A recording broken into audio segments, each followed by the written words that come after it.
말씀을 하나 좀 나눠보고, 또 하나는 우리가 지금 또 내년 2월에 또 예수님왕교랑 연합해서 중독 치유 학교를 이렇게 진행할 건데, 전도 중독 치유 학교 가운데서 특히 좀 이렇게 기도의 부분에 대해서 조금 상당히 좀 마음을 관심을 좀 가지고 있거든요. 그 기도의 훈련에 대한 어떤 좀 기본적인 그 마인드를 좀 어떻게 실천했으면 좋겠나 하는 그런 부분들을 한 두 가지 내용을 좀 이렇게 나눠보려고 합니다. 첫째로 그래도 부르심 가운데, 부르심 가운데 서야 된다. 그런 마음을 좀 나눠보고 싶습니다.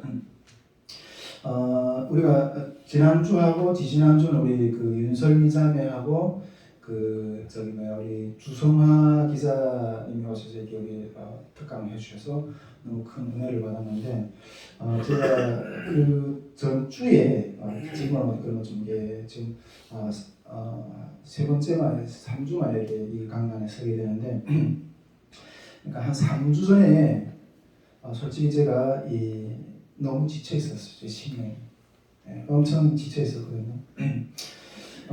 정말 이게 깊은 어떤 슬럼프에 빠져 있었어요. 한 주 동안. 한 주 동안. 우리가 그 화요일날에 그 기도회를 인도하고 화요일부터 금요일까지 아무것도 못했어요. 내 마음속에서 아무 의욕도 일어나지 않아가지고 정말 이게 기도할 힘도 없어가지고 그냥 기도 자리에 나가서 앉아서 그냥 누워 잤어요. 기도할 힘도 안 나오더라고요, 마음에. 그걸 누워있었어요.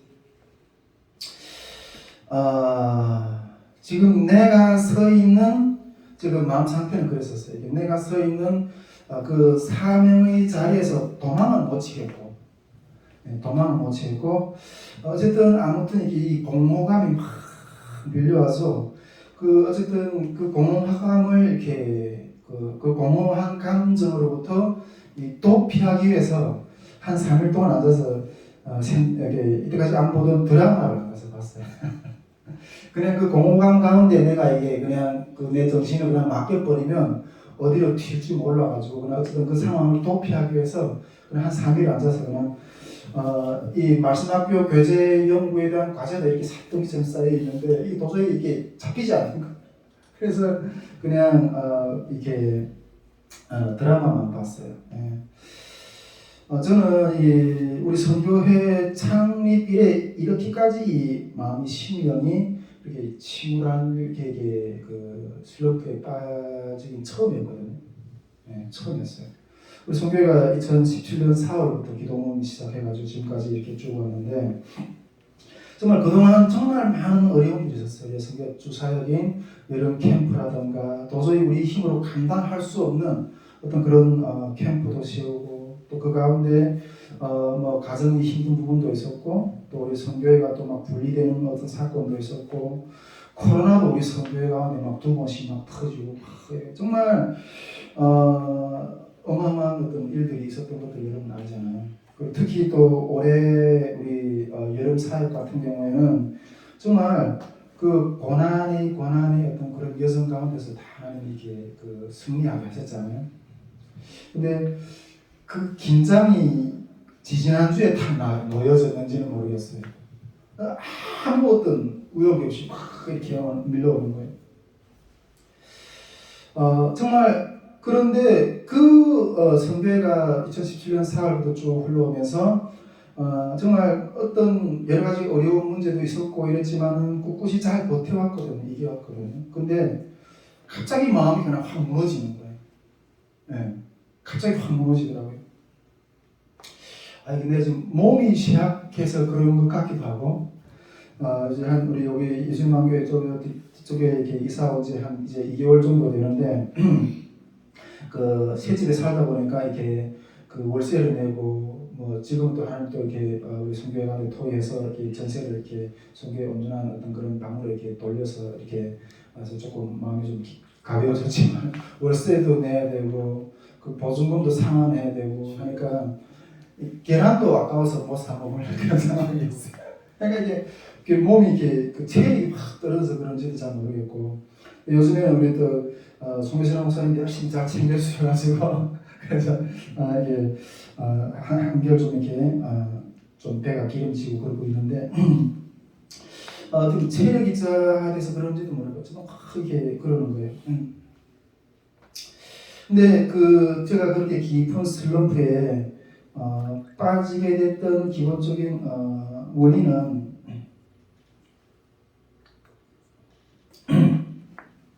결국 가정 문제였어요. 제 가정 문제였어요. 우리 이게 처음 오신 분들은 이렇게 우리 상황 잘 모를 수 있겠지만은 이번 여름 캠프 때 그 코로나 상황 가운데서도 우리 사역을 감당을 잘 했거든요. 주님 은혜 가운데서. 근데 우리 집사람도 이게 코로나에 걸려가지고 그 사역 여름 사역 하지 말라 이래가지고 주님 하시는 명하신 걸 우리가 멈출 수는 없다 이렇게 하다가 그러면 학교로 나가라 그래서 그때부터 나온 게 아직도 집에 못 들어가고 있는 그런 상황이거든요. 어쨌든 그 깊은 슬럼프에 빠지게 한 어떤 결정적인 그 문제는 제 가정 문제였던 거죠. 가정 문제 때문에. 지금은 우리 가정 문제에 대해서 지난번에도 계속 얘기했지만은 한 치 앞도 내다볼 수 없는 어떤 그런 상황이에요. 그런데 내가 이 삶이 그 모양이 우리 가정이나 어떤 사회나 이런 것들이 깨졌을 경우에 나의 모양은 과연 어떻게 될까? 내 삶은 과연 어떻게 될까? 하는 그런 두려움이 이때까지 계속 믿음으로 선포를 잘 듣는데 갑자기 그 두려움이 확 몰려오는 거예요. 예, 갑자기 그거 확 몰려오는 거예요. 근데 지금까지 전에는 잘 몰랐는데 지금까지 이제 딱 보니까 하나님께서 저희 삶의 어떤 터전을 좀 탄탄하게 세워주셨다는 생각이 좀 들었어요. 예. 그래도 이때까지 하나님이 물론 힘들지만은 한 걸음 한 장, 벽돌 한 장 이렇게 쌓아서 나름대로 우리가 아직 보여줄 건 없지만은 정말 견고한 어떤 그런 믿음의 성들을 쌓았다고 저는 생각했었어요. 정말 중국에서 그 어마어마한 고난 끝에 하나님을 만났었고 또 한국에서 정말 천신만고 끝에 대학과 또 신대원도 졸업을 했고 또 목사안수까지 받았고 사역도 또 한국 교회 안에서 정말 이렇게 어느 정도 규모 있는 교회 안에서 나름대로 또 이렇게 적지 않은 선한 어떤 그런 이렇게 걸음도 걸어왔고 또 특별히 가정도 나의 삶의 열매인 가정도 하나님께서 이게 정말 조금 어려운 모습도 있겠지만 그런 잘 세워주셨고 우리 선교회도 하나님 은혜 가운데 정말 적지 않은 어떤 그런 영적인 돌파들을 이루어내면서 이렇게 세워주셨거든요.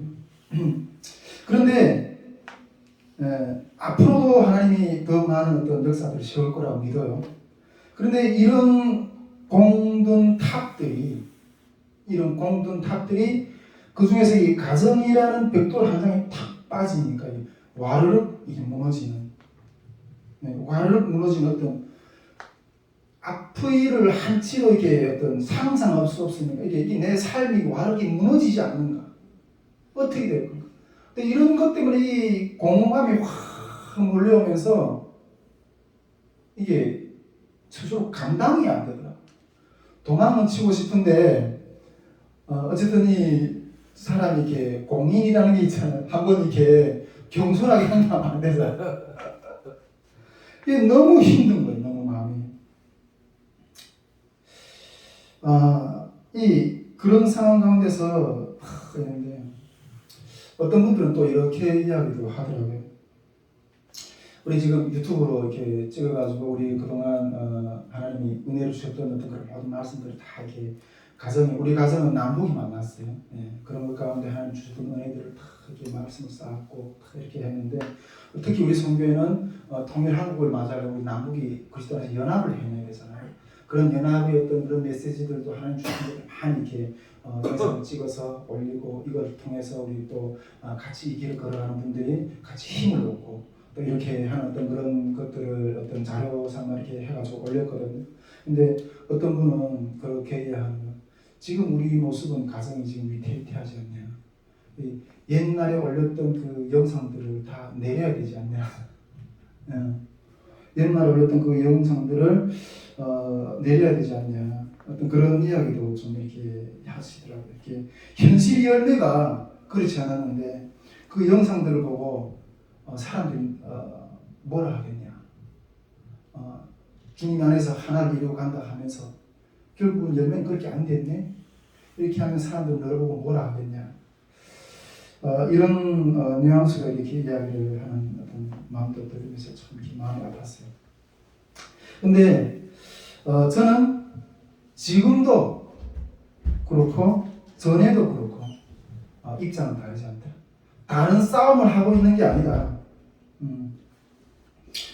일단 첫째는 아직 이 싸움 아직 끝나지도 않았고 끝나지 않았다는 생각을 좀 들고, 그리고 또 중요한 것은 우리가 지금 남북이 그리스도 안에서 연합을 향해서 외치고 나가잖아요. 아멘. 연합을 향해서. 아멘.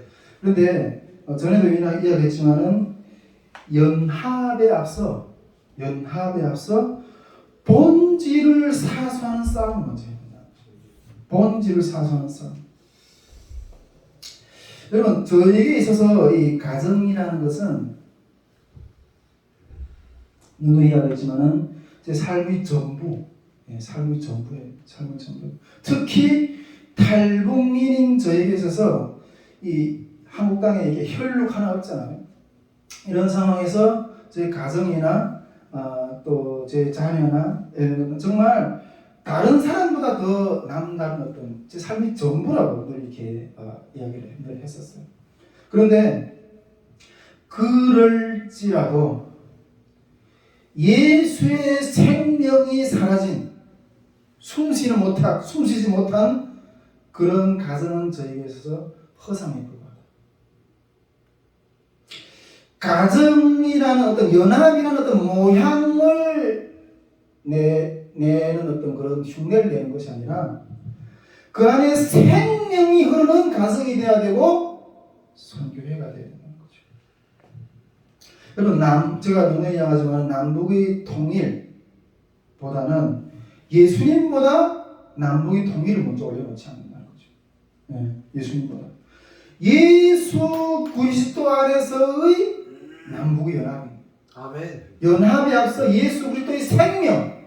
진리를 먼저 고수하는, 그 진리를 잃어버린 상황에서 연합은 또다시 무너질 수밖에 없는 그런 상황이다. 그런 생각을 좀 이렇게 지금도 그것을 먼저 이런 과정을 보면서 연합이라는 건 먼저 본질을 지키는 싸움이구나. 그런 것들을 이렇게 좀 새롭게 이렇게 느끼게 되는 것 같아요. 이는 본질을 지키는 싸움이지 분리의 싸움이 아니라는 거예요. 분리의 싸움이 아니라. 제가 우리 가정의 그런 고통의 문제를 이렇게 쭉 이렇게 겪어보면서 이렇게 좀 생각이 했는데, 우리 분단조 어떻게 하면 다시 이렇게 하나로 이루어낼 수 있을까? 이걸 뭐 어떻게 해서나 기도로, 학문으로, 또 여러 가지 어떤 그런 능력으로 이렇게 이루어보려고 노력을 지금 연구하고 달려가고 있잖아요. 근데 분단의 본질은 이 거리의 차이가 아니라 이 마음의 차이구나. 이 마음이, 생각이, 본질이 다르기 때문에 분리되는 거구나.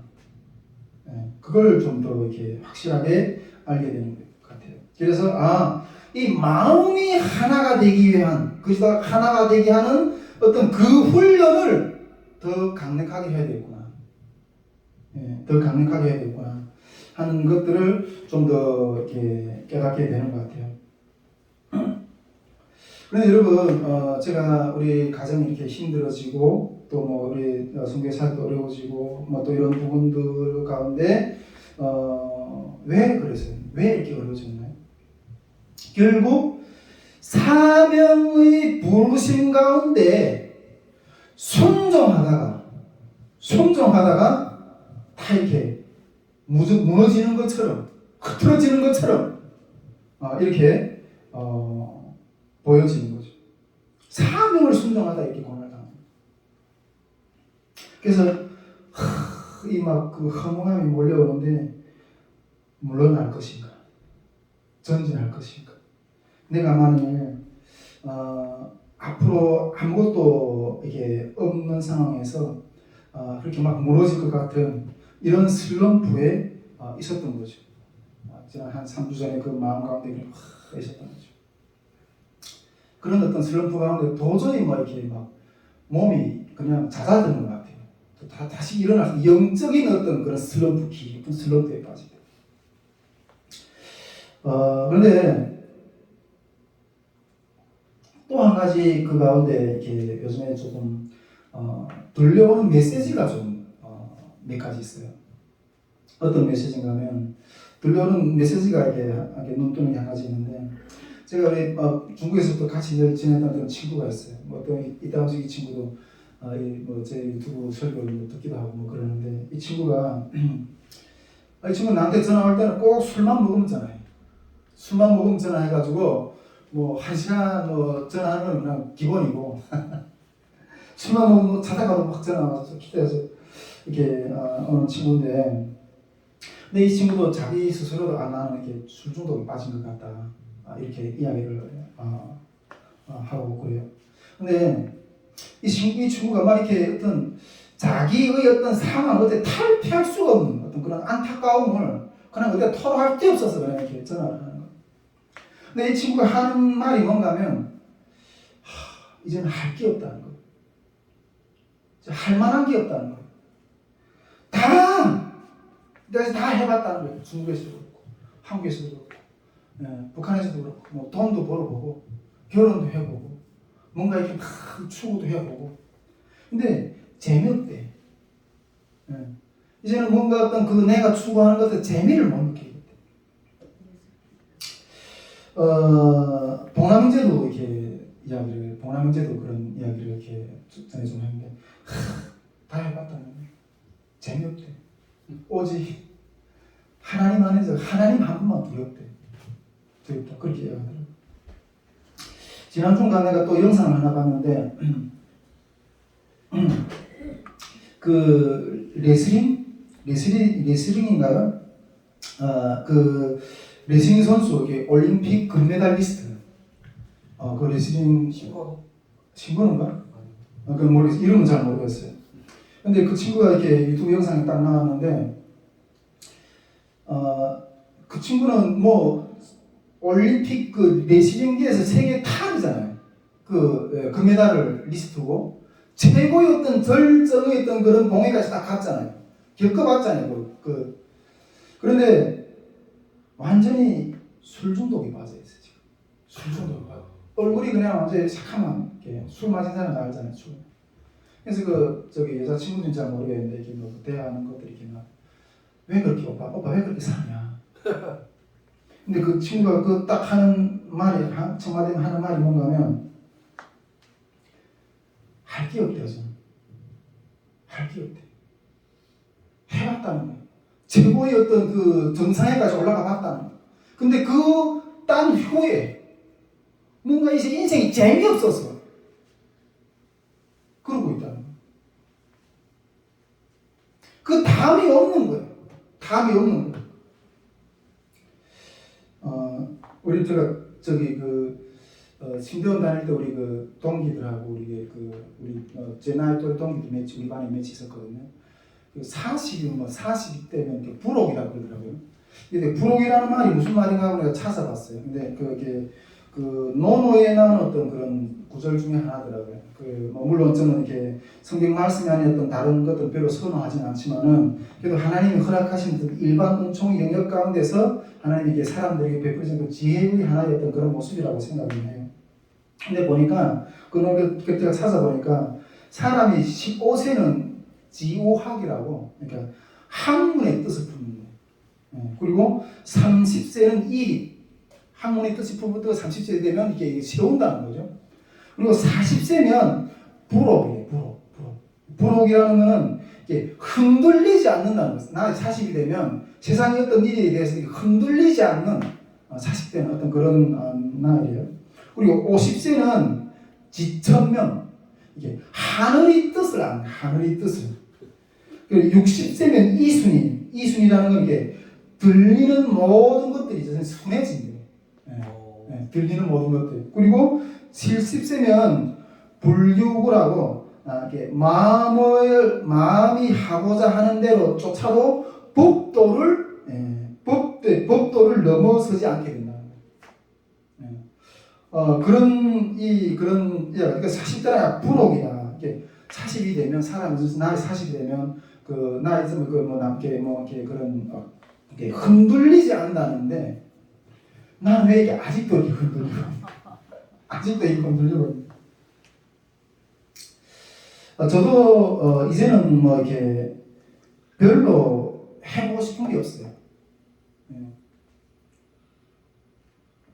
세상 사람들은 뭐 세상 것을 막 추구하면서 따라하면 막 이렇게 뭐 이뤄보고 싶어 하는 것 같은데 저 올해 나이 48이거든요. 한 이태에서 저도 한 50을 바라보는데 별로 이렇게 해보고 싶은 것이 없어요. 저는 의욕이 없어요. 저는 제가 이게 좀 뭐 이렇게 성취해보고 싶었던 부분도 있었다면 이게 학문의 세계였어요.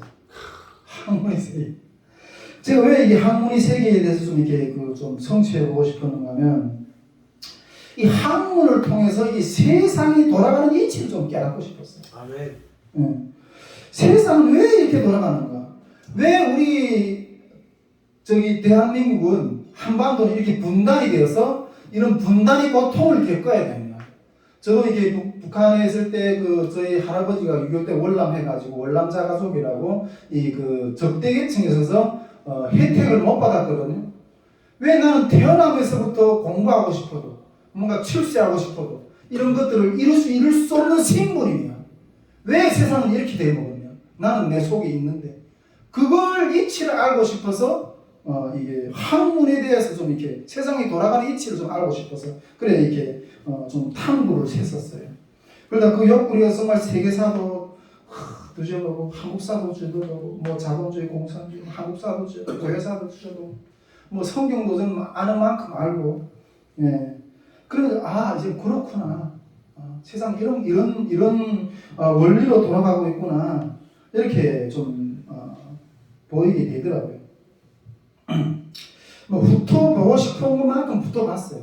저도 뭐 공산권이 어떻고 뭐 자본주의 이렇게 그런 북한에서 살아봤고 한국에서 살아봤고 정말 원시 사회 같은 그 북한 땅에서도 살아봤고 정말 최첨단으로 달리는 이 한국 사회에서도 살아봤고 그래서 이게 제 마음속에서는 더 이상 뭔가 배우고 싶다는 좀 욕구는 없어요. 가정의 욕구도 이뤄봤어요. 제가 유일하게 예수 믿기 전에 유일하게 행복한 이 가정, 그 가정을 통해서 내 삶의 어떤 그런 행복을 추구를 이뤄보자 이렇게 생각했었는데 가정의 욕구도 이뤄봤는데 근데 가정도 난 그렇게 무운동 같은 에덴과 같은 어떤 그런 곳인 줄 알았어요. 그런데 이것도 내 뜻대로 안 돼. 아내도 그렇고 자식도 그렇고 머리 크다고 내 말도 안 돼. 이것도 내 뜻대로 안 됩니다. 물질의 욕구도 무슨 이렇게 나름대로 부동산 투자도 해보고 주식 투자도 해보고 상대적인 나가서 아르바이트도 별별 다 해봤어요. 한번 제가 이렇게 신혼여행을 태국에 갔었거든요. 태국에 신혼여행 태국 갔는데 태국 신혼여행 가서 거기 이렇게 매트리스 있잖아요. 침대에 깔고 있는 매트리스. 와, 그게 그 고무나무 어떤 그런 재료로 이렇게 하면 얼마나 푹신푹신하는지. 와, 여기에 내가 누워서 자고 일어나면 그렇게 이 사역이 내 머릿속에 내가 정말 꿈꾸는 어떤 일들은 내가 평생 죽도록 다 해도 못할 것 같아. 근데 이 매트리스 누워 자고 일어나면 너무 힘이 날 것 같아. 그래서 이 매트리스 푹 자면서 열심히 일도 해야 되겠다. 열심히 사역도 해야 되겠다. 그래서 그때 당시 우리 전도사의 삶을 거금을 들여서 120만 원 주고 그걸 샀어요. 그래서 그걸 가지고 집에 와서 그때도 탁 누워 자는데 거기서 푹 자는데 그 매트리스 위에서 자는 이후부터 저 불면증이 왔어요. 불면증. 그래서 그때 깨달아, 이 잠이라는 거는 돈으로 살 수 있는 게 아니구나. 잠이라는 돈으로 살 수 있는 게 아니구나. 정말 그런 것을 느꼈어요. 제가 여러분 금침대에 잔다고 해서 잠이 잘 올까요? 정말 내 몸이 하나 놓으면 얼마나 평수가 필요할까요? 그냥 거기다 이렇게 그냥 이불 한 채 이렇게 해서 그냥 누워있는 몸 하나 있으면 되고, 예. 그런 어떤 생각을 좀 이렇게 해보게 되었어요. 여러분, 가난한 자와 부자의 차이가 뭐예요? 가난한 자와 부자의 차이. 많이 번다고 해서 더 많이 먹나요? 그렇지 않잖아요. 제가 그 성경에 그런 그 구절이 있잖아요. 다윗이 그 압살롬한테 쫓기잖아요. 다윗이 압살롬한테 쫓겨서 이렇게 막 도망갈 때 그 다윗을 도운 사람 중에서 그 바르실레라는 사람이 있잖아요. 바르실레가 이렇게 다윗을 그 위험 가운데 도와줘가지고 다윗이 잘 이렇게 피할 수 있는 그런 환경 가운데 있었던 도와줬던 사람인데, 나중에 그 압살롬을 물리치고 다윗이 왕궁으로 다시 이렇게 돌아갈 때 이 다윗이 그 바르실레한테 이렇게 해서 내가 어려울 때 그 은혜를 입혔으니까 내가 같이 왕궁으로 같이 가자. 내가 너를 공개하겠다. 이렇게 하니까 그 바르실레가 뭐라고 그래요? 바르실레 말이 이렇게 종이 어떻게 이제 종이 늙었는데 종이 어떻게 노래하는 남자와 여인의 소리를 알 수 있겠냐? 그렇게 말하잖아요. 제가 이 바르셀로나 대답에서 저는 그런 것들 좀 느꼈어요. 세상의 것을 다 겪어본 이 한 노인의 어떤 인품이 느껴졌잖아요. 솔직히 이 바르셀레가 이 다윗과 함께 왕궁으로 돌아가게 되면 그 안에는 권력도 있고 정말 젊은 남자와 여자들이 어떤 그런 봉사와 섬김도 있고 여러 가지 어떤 풍성한 어떤 그런 것들을 느낄 수 있잖아요. 그런데 이 바르셀레는 인생의 그 모든 것을 다 체험해본 거예요. 그래서 이제는 그 가운데 뭔가 어떤 다른 것에 대한 욕구가 없는 거예요. 네. 그러면서 그렇게 이야기하잖아요. 우리가 이 전도서에 보면 헛되니 다 헛되다. 다 헛되다. 그렇게 막 이렇게 이야기하잖아요. 그래서 저는 지금 그때 3주 전에 슬럼프에 빠질 때 이것도 헛된가? 이것도 내 사역처럼 내게 이렇게 보이는 것처럼 많게 하지만은 물론 하나 앞에서 성의 인도하심을 받고 그렇게 앞에서 이렇게 많이 주절주절 했지만은 나의 어떤 그런 이 탑을 쌓는 것 같은 어떤 그런 느낌이었던 것 같아요. 그러면서 이것도 이렇게 그냥 헛된 건가? 이런 마음이 이렇게 확 몰려오면서 이 좌절이 느껴졌던 거죠. 그런데 인생의 허무함, 무미함 이런 것들이 깊은 슬럼프에 빠져 있는 것 가운데도 그래서 토요일날에 하나님 마음 새롭게 딱 회복시켜 주셨어요. 회복을 딱 시켜주셨는데 그 회복시켜준 것 가운데 딱 한 가지 생각을 붙들게 하셨어요. 한 가지 딱 생각을 붙들게 하셨는데 모든 것이 헛될지라도 한 가지만 분명하다는 거예요. 한 가지만 분명하다는 거예요. 우리 인생의 끝은 결국에는 하나님 앞에 가서 서야 되잖아요. 주여. 결국은 하나님 앞에 서야 되는 거예요. 다 변한다 해도 이 사실만은 천지가 무너질지라도 이 사실만은 분명한 거예요. 할렐루야. 이 사실만은 분명한 거예요. 저는 한번 옛날에 경험을 했잖아요. 전에 어떤 공터 위에 섰다가 넘어졌던 그 삶을 내가 경험을 했었잖아요. 여러분 제 감정을 여러분께 많이 들었었잖아요. 저는 제 삶의 감정 자체가 이 공터 위에서 뭔가 이렇게 허무한 어떤 그 가운데서 결국 예수 그리스도를 만나서 구원받은 인생이었잖아요. 예, 제가 중국에서 딱 탈북해가지고 정말 이 사람은 뭔가 중국에 딱 들어가 보니까 이게 말도 모르고 인맥도 없고 이런 것 가운데 사람은 뭔가 의지할 것을 짓고 일어나는 존재구나 하는 것들을 그때 내가 깨달았다고. 그래서 또 그때부터 무엇을 의지해서 내가 이 세상을 살아갈까? 그 의지 지팡이를 계속 찾았다고. 근데 그 첫째 어디 지팡이였서는 어떤 우리 형님이 잡혀갔고, 그 어디 지팡이가 떨어졌을 때 두 번째로 내가 잡았던 지팡이, 이 세상 사람들의 인심. 내가 열심히 일해주고 봉사해주면 그래도 밥은 먹여주겠지. 그래도 어떤 제한은 주겠지. 그런 세상의 사람들이 어떤 가냘픈 인심만 있으면, 양심이 있으면 난 그래도 목숨을 붙일 수 있겠다. 이런 마음을 가지고 그 중국 땅에서 그 세상 사람들이 인심을 믿고 말도 모르는 땅에서 만약에 삶을 살려고 나갔다.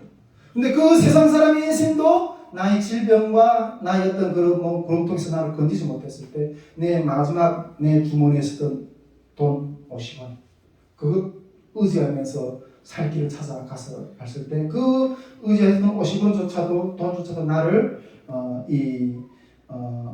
건져주지 못했을 때 그 죽음의 어떤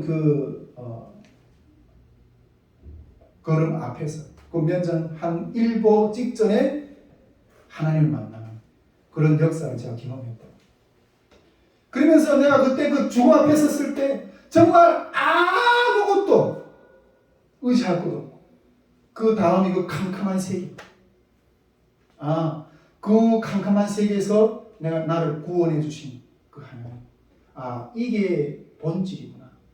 그걸 깨달아서 그것을 잡고 그때부터 쭉 그 끈을 잡고 이렇게 왔는데, 지금 또다시 이렇게 허무함 이런 공간에 탁 받았을 때 제 마음 가운데 생각하고 붙들고 있었던 게, 그래도 남은 것은 이 하나 앞에 서는 것, 결국에는 하나 앞에 서는 것, 이 삶을 우리가 준비해야 된다는 거죠. 할렐루야. 그러면서 오히려 옛날에는 내가 그게 막 너무, 물론 하나님 만나는 어떤 그런 역사에 대해서 너무 감사하고 이랬지만 그 저주스러웠던 나의 삶을 한탄했는데, 하나님 그 삶을 겪게 하신 하나님은 감사가 나온 거. 사람은 결국에는 어디에 가서 서는 존재인가 하는 것들을 깨닫게 해주신 그 하나님께서 감사함이 나. 그래가지고 지금도 또 이렇게 헤매고 있는 이런 상황 가운데서 결국은 저기에 가서 계산해야 되지. 주저앉았다가도 그 앞에 가서 계산할 그 나를 생각하면서 툭툭툭 털고 일어났어요. 툭툭툭 털고 일어났어요. 결국은 이 준비를 해야 됩니다. 주님 앞에서는 이 준비를. 이 마음이 정립이 되니까 이 혼란이 쫙 멈춰지더라고요. 일어섰던 어떤 그런 자작스러운 것 같은 어떤 그런 몸이 다시 기운이 회복이 되더라고요. 이제 제 앞에 어떤 결과가 제 앞에 펼쳐진다 할지라도, 어떤 결과가 혹 우리 가정의 어떤 그런 부분들이 어렵고 힘든 어떤 그런 모습으로 열매를 잇는다 할지라도, 그것으로 인해서 어떠한 비난과 손가락질이 내 삶을 향해 떨어진다 할지라도, 내가 가야 할 길은, 내가 서야 될 길은, 그 모든 것들을 해치고 내가 서야 될 것은 분명한 것. 다시 한번 그 하나 앞에 서는 준비. 할렐루야. 그래서 다시 회복하고 일어났어요. 그래서 하나님, 나에게 그 뼈아픈 고통의 그 고민이 나날들을 먼저 겪어했던 것 너무 감사합니다. 내가 만일 그 고통의 그 하나 앞에 서야 된다는 그 본질에 대한 체험을 못했다면 지금은 나는 이런 상황에서 헤매고 있었을 거야. 그러면서 제 마음에 드는 마음이, 이제는 앞으로 어떤 슬럼프에 빠져도, 고난 가운데 빠져도 다시 한번 이걸 바로 서야 되겠구나. 이게 또 분명해지는 거예요. 분명해지는 거예요. 할렐루야. 여러분, 우리는 그럴지라도 부르심 가운데 서야 됩니다. 할렐루야. 제가 이번 여름에 무슨 나쁜 짓 하다가 어려진 것도 아니고 예배 드린 죄밖에 없는데, 여러분, 마지막 시대에 주님 앞에 이 예배를 향해 나아가는 그 자들이 고난을 겸해서 받을 거예요. 우리 그 고린도전서 있잖아요. 불시험. 우리가 그 불시험이 이제 올 건데, 너희 공력이 어떤가에 따라서 그 불시험에 타서 남아있는 것도 있을 거고 타서 없어질 것도 있는 거예요. 여러분, 하나님 앞에서 우리 공력이 어떤가에 따라서 바람이 살짝 불면 그냥 날아갈 수도 있어요. 이 코로나 시대에 요 정도의 우리가 한국 교회 6만 교회, 5만 교회인가? 만 교회가 없었을 때요. 앞으로 그러한 불시험들이 더 강하게 올 거예요. 근데 내 신앙의 공력을 우리가 얼마나 다져놨는가에 따라서 남아있는 자들이 있고 그냥 그 타서 그냥 날아가는 자도 있을 거라는 거예요. 할렐루야. 그럴지라도 부르심 가운데 이거 하나만 남습니다. 할렐루야. 네, 세상 사람들은 할 것이 없다 이렇게 아까도 이야기했지만 하나님이 없으니까 소망이 없는 거예요. 그런데 그 부르심의 자리에 가서 보세요. 하늘로부터 부어지는 하나님의 그 소망들이 충만하게 임하게 되는 거예요. 제가 요즘에 지금 말씀학교 준비를 하고 있잖아요. 말씀학교 준비하면서 교재를 준비를 지금 거의 마무리 단계에 가고 있는데 사도행전을 지금 이렇게 하고 연구를 하고 있는데 사도행전까지 연구하는 것 가운데 계속 내 마음을 찌르는 어떤 그 말씀이 한 구절 계속 다가오더라고요. 어떤 말씀인가 하면 사도 바울이 너희들이 피에 대해서 나는 깨끗하다. 너희들이 피에 대해서 나는 깨끗하다. 그러니까 예수님도 우리가 전도를 할 때 어떤 지방에 가서 전도를 할 때 그 전도를 예수님이 그 생명의 복음을 받아들이지 않은 것에 옷과 이게 신발을 떨어버리라고 했잖아요. 이 사도 바울이 이게 1차, 2차, 3차, 4차 전도를 하면서 소아시아와 이 유럽 전체를 이렇게 전도 여행을 다니면서 유대인들이 막 핍박을 하고 받아들이는 자들이 있었지만 받아들이지 않는 자들도 있었고 이렇게 할 때마다 이렇게 받아들이지 않는 지역에서는 옷을 털고 신발 뜯기 이런 것들을 이렇게 표현을 하거든요. 그리고 마지막에 사도 바울이 그런 게 마지막 사역을 마무리하면서 그 지역들을 떠날 때마다 이 고별 설교를 하는 중에서 이 마지막 유언 같은 말을 남길 때 하는 말이었거든요. 나는 너희들이 피에 대해서 나는 깨끗하다. 뭐예요? 이게 무슨 소리예요? 여러분 복음을 듣지 않으면 죽어요. 예수를 그리스도로 영접하지 않으면 지옥에 떨어져요. 생명의 멸망을 가져요. 복음을 전했다는 건 내가 너를 거기에서 건졌다는 거예요. 그런 피에 대해서 나는 원이 없이 전했다는 거예요. 그런 피에 대해서 나는 깨끗하다. 모든 사람들이 피에 대해서. 여러분 복음 전도자가 복음을 전하지 않으면 그 생명값에 대한 대가를 하나님 우리에게 물으세요. 할렐루야. 바울이 나는 너희들이 피해서 깨끗하다는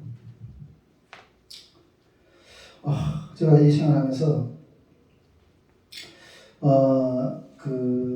쉰들러 리스트 유대인들이 수용소에 갔을 때 쉰들러는 독일 사람이었지만 기업가였잖아요. 자기 재산을 다 팔아가지고 유대인들이 생명을 구원했잖아요. 그리고 나중에 독일이 망할 때 쉰들러가 영화를 보면 자기 반지인가요? 그 반지를 보면서 그렇게 많이 구원했는데 많이 사람들 생명 살렸는데 그것도 모자라서 마음이 원통해 하잖아요. 이 반지 하나를 더 팔았으면 한 사람이라도 더 구원했을 건데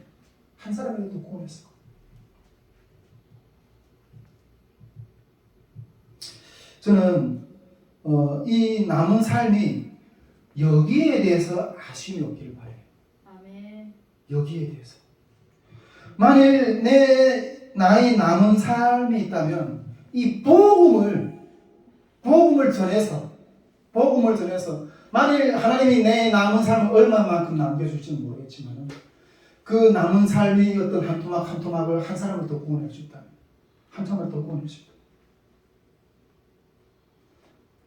이것에서 후회함이 없었기를 바라요.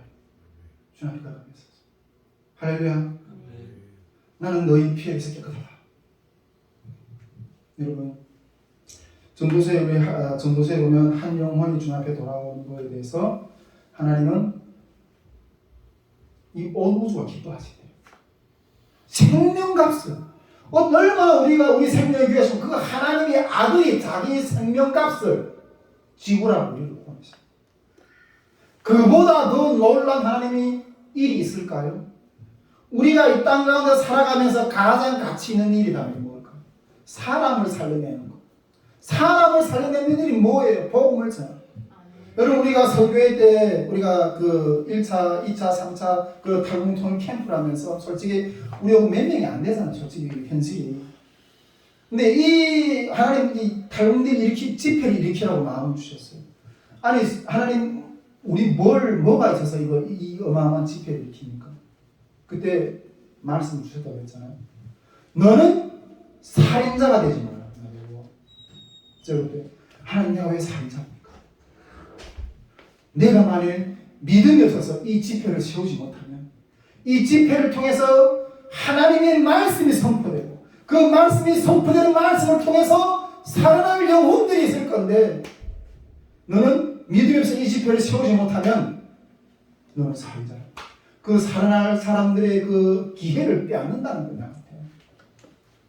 그러면서 영적인 살인자. 무서워서 일어나서 달려갔어요. 아무것도 없지만 벽이 문이라고 했을 때 오늘까지 하나님이 이 역사를 세워주셨어요. 할렐루야. 여러분, 저는 이 그 부르심 가운데서 이렇게 나가길 원하는데 지난 몇 주 전에 정말 아주 극단히 한 개의 점에서 슬럼프 점에서 아주 극단의 충만한 점까지 이렇게 점프해 놓았다는 그런 이게 경험을 했어요. 그래서 하나님 또 내 신령을 회복해 주신 주님 감사합니다. 이러면 또 툭툭 털고 일어나서 또 이렇게 믿음의 걸음을 이렇게 나가게 해주시는 거 감사하다는 마음을 또 이렇게 나누고요. 여러분 그래도 우리가 어떤 상황 가운데 있는지 몰라요. 우리가 아까 우리 탈북 지체도 주변에 탈북민들이 막 이렇게 손가락질하고 이렇게 비방하고 있다고 그런 마음에서 막 마음이 힘들어지고 있다 이렇게 그런 기도 제목을 나눴는데 그럴지라도 부르실 것 같아요. 우리가 어떤 상황이 있는지 몰라요. 그러나 그럴지라도 주님이 부르신 가운데 서 계십시오. 그러면 그 가운데서 우리를 위해서 예비하신 여호와의 이레의 하나님 만나게 될 거예요. 네. 여호와의 이레는 우리가 전에도 이야기했지만 하나님과 상관없는 곳에서 하나님이 예비하는 게 아니에요.